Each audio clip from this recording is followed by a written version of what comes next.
On vous promet un corps détoxifié, une perte de poids express et une énergie de dingue. La solution miracle, une cure détox au sucre. Juste quelques jours de jus vert, de privation et hop, tous vos soucis s'envolent. Mais si je vous disais qu'en tant que diététicien, que cette promesse est non seulement bidon, mais qu'elle peut aussi être dangereuse, et si je vous disais que le concept même de détox, c'est peut-être la plus grosse arnaque de ces dernières années, dans cette vidéo, on va démonter les idées reçues les plus fréquentes sur les réseaux sociaux. Je vais vous révéler ce que dit vraiment la science de ces cures détox à la mode. On va analyser les 3 plus gros mythes qui vous font croire que ces cures détox à la mode sont des solutions magiques. Et surtout, je vais vous donner les vraies clés pour reprendre le contrôle de votre consommation de sucre sans vous frustrer et avec des résultats qui, eux, tiennent la route à long terme. Alors oubliez le reset miracle et préparez-vous à comprendre enfin comment fonctionne vraiment votre corps.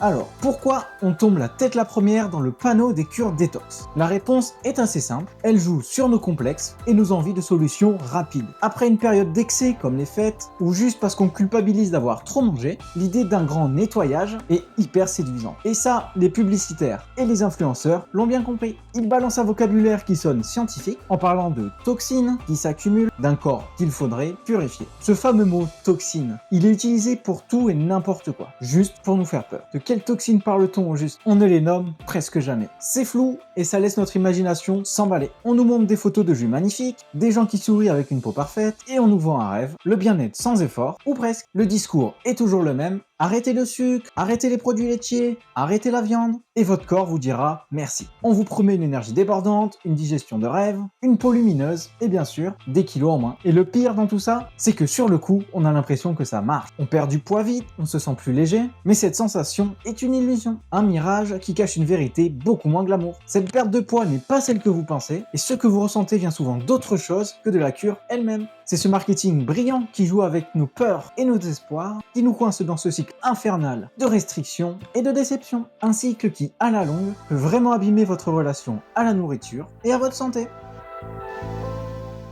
Maintenant qu'on a planté le décor, attaquons le cœur du problème. Démontons un à un les mythes sur lesquels tout ce business des cures détox est bâti. Ça, c'est l'argument massu, le pilier sur lequel tout repose. L'idée que notre corps accumule des saletés à cause du sucre et qu'il a besoin d'un coup de pouce extérieur pour s'en débarrasser. C'est complètement faux. La vérité, c'est que la meilleure machine détox au monde, on l'a déjà, c'est notre corps. Notre foie, nos reins, nos poumons, nos intestins et même notre peau, ils bossent non-stop 24 heures sur 24 pour filtrer notre sang et éliminer les déchets. Le foie, par exemple, transforme les substances potentiellement mauvaises en composés inoffensifs que les reins peuvent ensuite virer dans les urines. Aucune étude scientifique crédible n'a jamais montré qu'une cure améliorait le travail de nos organes. En fait, ils n'ont pas besoin d'être relancés. Si vous êtes en bonne santé, ils fonctionnent parfaitement. Et si vous avez un vrai problème au foie ou au rein, ce n'est pas une cure de jus qui va vous sauver, mais un médecin. Le nettoyage, c'est un concept marketing, pas médical. Pire, certaines pratiques de ces cures, comme prendre des laxatifs ou des diurétiques, sont dangereuses. Elles ne purifient rien du tout, elles vident vos intestins et vous déshydratent. Ça peut créer des déséquilibres électrolytiques graves dans votre corps.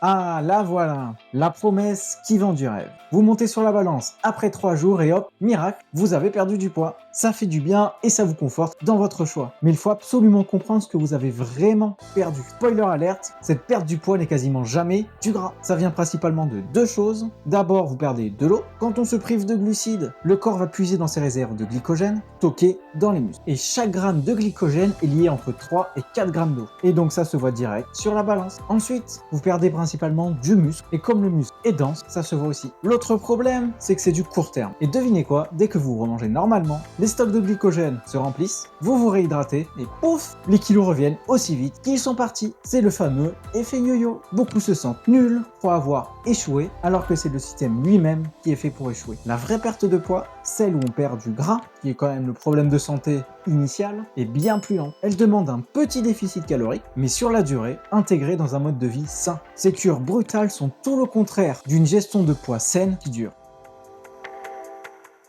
Le sucre, après les graisses, c'est devenu l'ennemi public numéro 1. On le voit comme un poison. Les cures détox surfent sur cette peur en vous disant de tout arrêter, même pour quelques jours. Mais c'est une vision beaucoup trop simpliste qui ne mène à rien de bon. Il faut absolument faire la différence entre les sucres. D'un côté, il y a les sucres ajoutés. C'est tout ce que les industriels mettent dans les sodas, dans les gâteaux, les plats préparés, les sauces. C'est aussi le sucre que vous mettez par exemple dans votre café. En consommer trop, oui, c'est lié à plein de problèmes. Prise de poids, diabète de type 2, maladie cardiovasculaire. Réduire ces sucres-là, c'est une des meilleures choses à faire pour votre santé. De l'autre côté, il y a les sucres qui sont naturellement présents dans les aliments, comme dans les fruits ou les produits laitiers. Ces aliments n'apportent pas que du sucre, ils viennent avec des fibres, des vitamines, des minéraux. Arrêtez les fruits parce qu'il y a du sucre dedans, c'est du non-sens d'un point de vue nutritionnel. Les fibres qu'ils contiennent, par exemple, permettent au sucre d'être absorbé plus lentement et nourrissent les bonnes bactéries de votre intestin. Vouloir tout supprimer, c'est se tirer une balle dans le pied. Un arrêt brutal peut vous donner des maux de tête, vous fatiguer, vous rendre irritable et vous donner des envies de sucre encore plus fortes. Ça mène souvent au craquage et au sentiment d'échec. Le but, ce n'est pas une élimination totale, mais l'équilibre.